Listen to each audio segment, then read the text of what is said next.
sa kalsada. Ayan. Saka ayan guys, nakikita nyo yan guys, oh. Yung may kulay na, ayan, yan yung kubo namin na yung ginagawa namin dati. Kung naalala po ninyo yun, yun yung kubo. Ayan, muna tayo ngayon. Diyan na tayo magtambay, no? Magmamasilan tayo dyan. Kaya natin puntahan doon.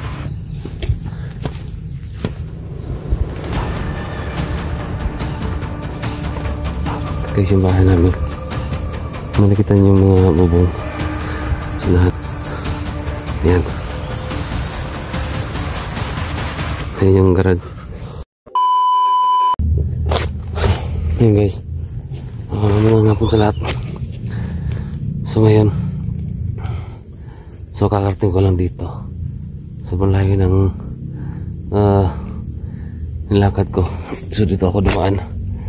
Diyan ako dumaan. At guys,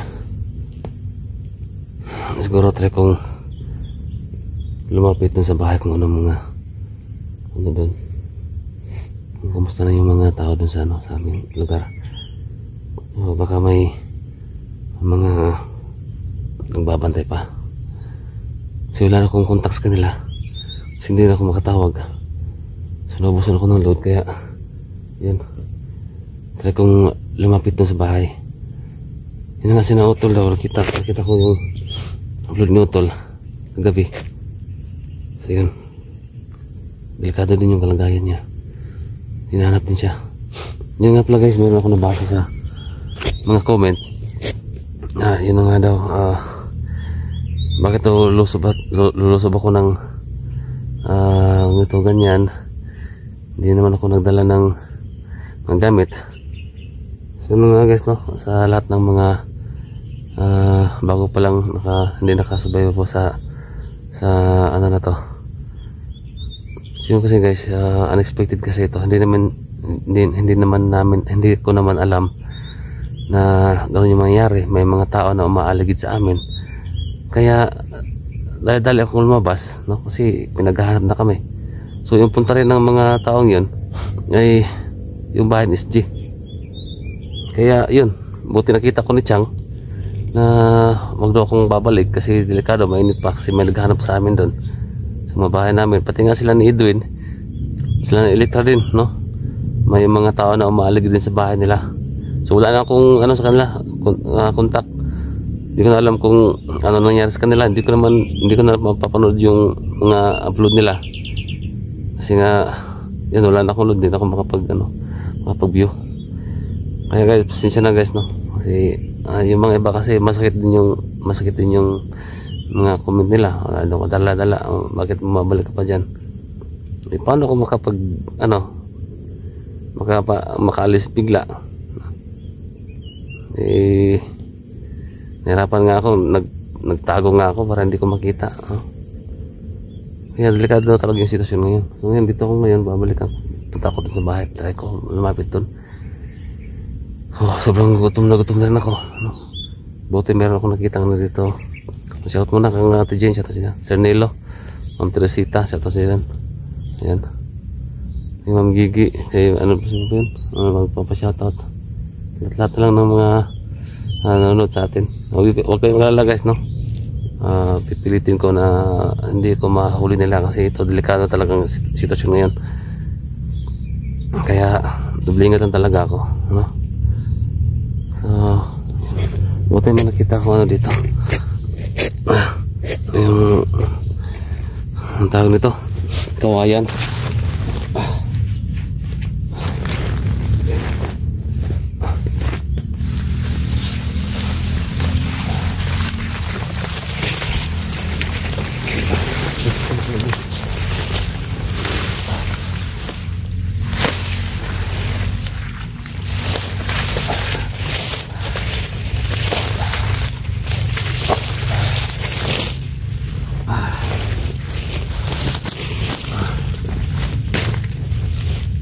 Terus buti may kawayan.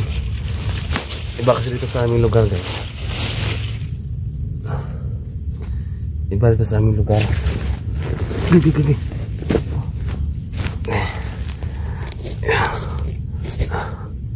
Ayan. May mga tao. Iba sa aming lugar guys. Yung kawayan namin dito. Kinakain namin.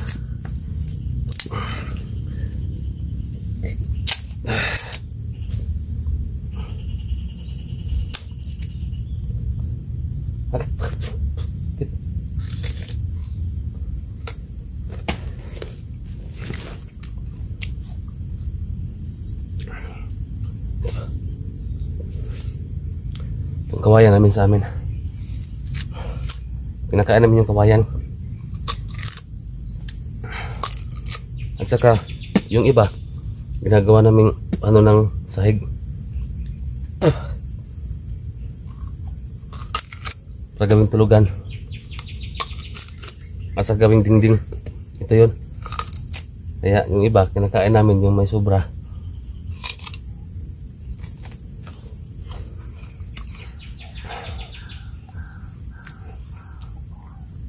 Saka matamis yung kawayan namin dito, yung tamis oh.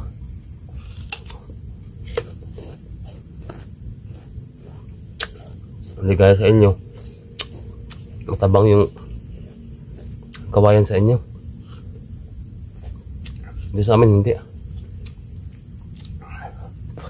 Bro, ano dito na kawayan? Na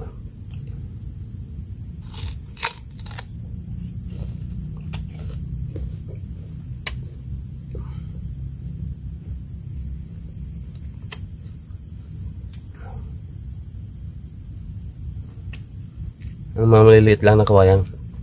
Ito yun.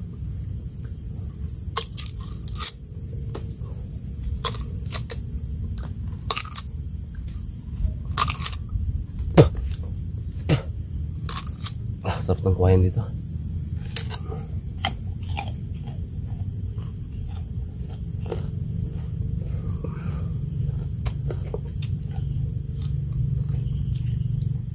Saka malaki yung benepisyo nito sa katawan.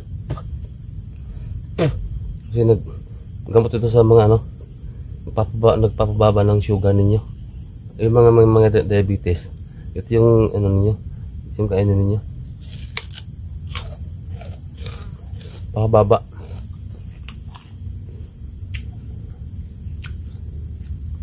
Mataas yung sugar itong kainin ninyo. Kawayan na matamis.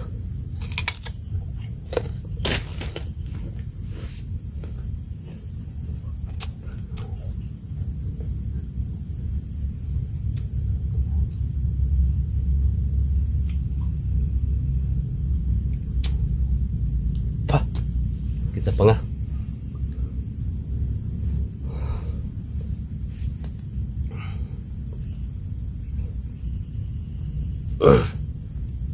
Guys.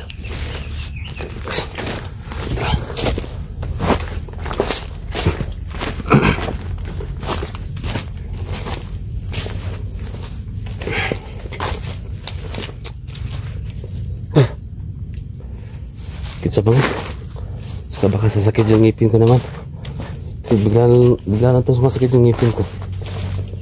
Ang problema natin dito, paano kung makapasok din sa bahay. Yan, dinig na natin po itong yung mga sasakyan na dumadaan.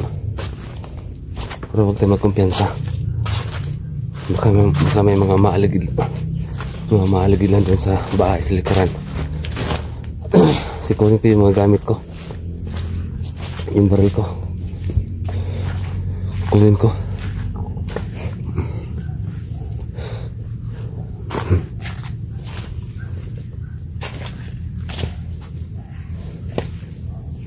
Pasok ko yung mga mata natin. Tandaan lang tayo.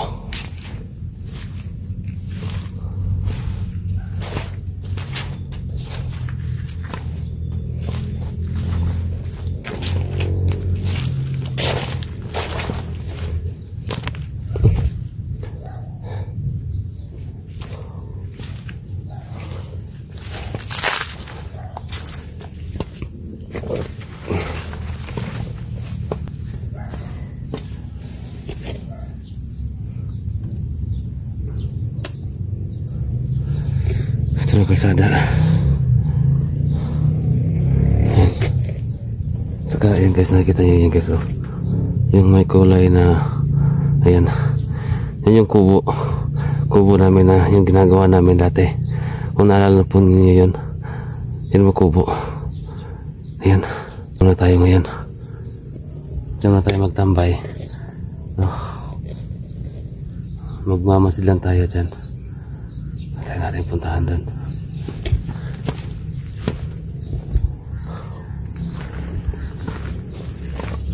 Guys, yung bahay namin, makikita niyo yung mga bubong sunahan.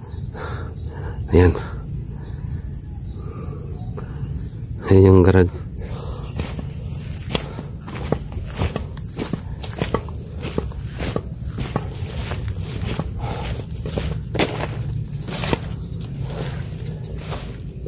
So guys, yung mga lansones namin dito, ngayon yung season ng mga lansones. Ang dami mga lansones dito sa amin. Ngayon yung season niya. Ngayon ito. Yan guys, oh. Yan lansones.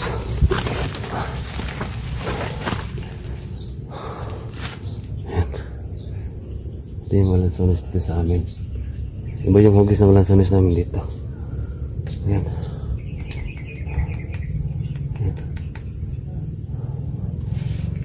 Maraming bunga yung mga lansones namin dito. Malalaki pa.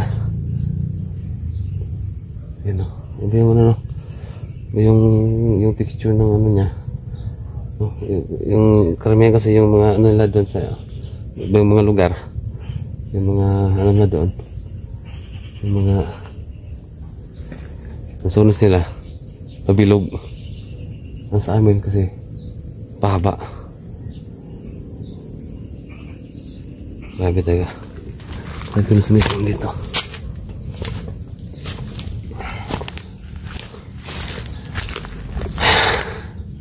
Ito yung ano ko, yung mga tanim ko. Yan. Mga tanim ko dyan. Hindi ko na ano, napabayaan ko na.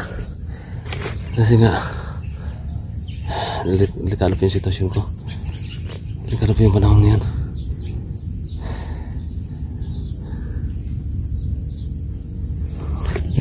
Maganda sana itong lagyan ng ano, ng isda, no? I-renovate, no? Palaliman, tapos ano doon, i-block doon sa dulo, kasi marami ito guys dito sa lote. Bali mga 4 na ganito, yung mga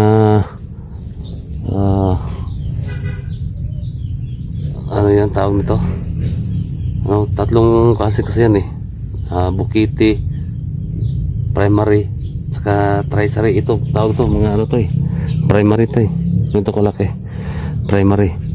Yung mga malalaki dito, tawag doon ay yung mga ano, mga tracery na yan. Yung malalaki. So,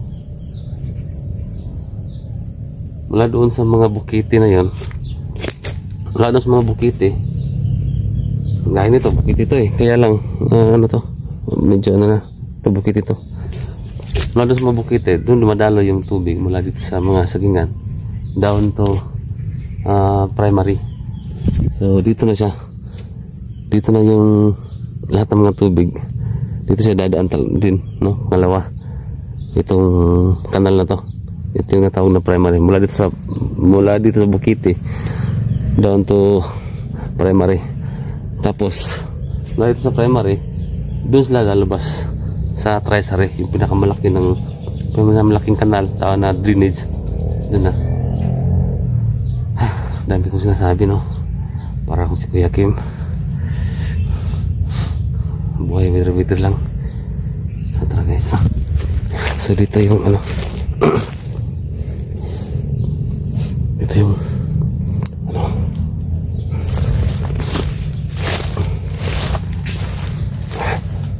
ayan, ito yung kubo ko. Hindi ko na ano, napabayaan ko na. Una kasi walang budget, tapos busy, so hindi ko na napaayos. Dahil kung may budget lang sana, maalagaan ko talaga to, at saka mapapalinisan ko itong ano ko, lote. no? So malaki yung potential na pagdating ng panahon, so may income kang hinihintay. Kasi plano ko nga fish pond, kami fish pond, di ba? Diba, okay na yan. Saka yung mga yung mga tanim ko usbong na.